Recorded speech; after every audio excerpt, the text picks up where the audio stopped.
The member for Barton. Question is to the Treasurer. And will the Treasurer update the House on the government's response to the Harper Competition Policy Review, and how important is it that Australia's governments work together to find new ways to update our economy and promote growth and jobs? The Treasurer. Thank you, Mr Speaker, and I thank the very excellent member for Barton. He does a great job as the member for Barton. We'd like to see him remain in that role. Mr Speaker, my neighbour from across the river.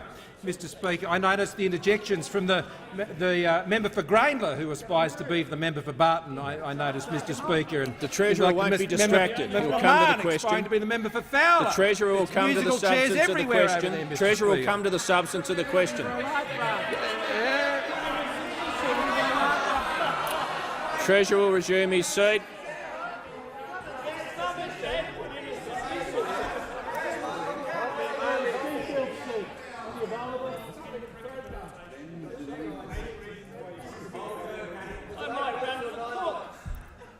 Member for Grayndler is delaying me calling the member for Watson.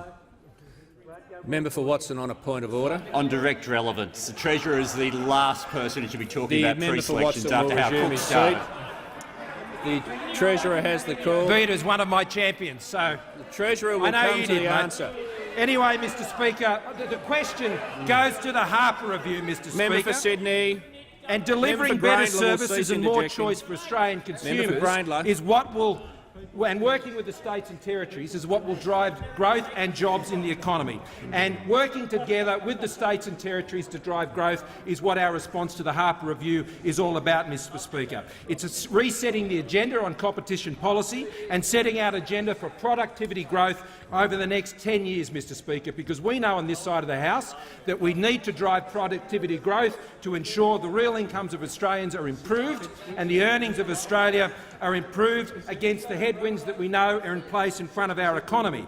Now, our economy is transitioning and it does need these productivity enhancements in the years ahead to ensure that we can drive growth. And that was acknowledged by the Reserve Bank Governor only in the last 24 hours, Mr Speaker, who acknowledged that the transition that is taking place in our economy is underway. And he said in his speech, Mr Speaker, there are a number of data points over recent months that suggest the prospects for firmer conditions in the non-mining economy are improving. He said business surveys indicate that firms report conditions to be, if anything, above their long-term average in some key sectors. Firms seem to have stepped up their hiring. Job vacancies have been increasing. Hours worked have been increasing, and employment growth, even before the recent month's data, had strengthened noticeably over the past year.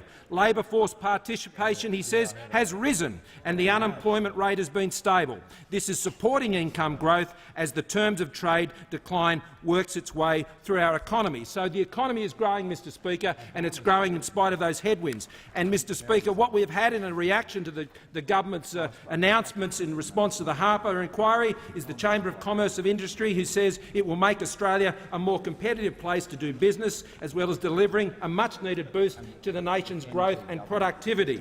The AI Group says that it will usher in a range of measures to boost national productivity, investment and economic opportunities for Australian business. Uniting Care Australia says, Mr Speaker, that increased choice and control for individuals across a range of human services will lead to improved outcomes for people. It's referred to by Lynn Hatfield Dodds as a positive game changer, Mr Speaker. This government is getting on with the job of driving growth and jobs in our economy, and our response to the Harper Review does exactly that.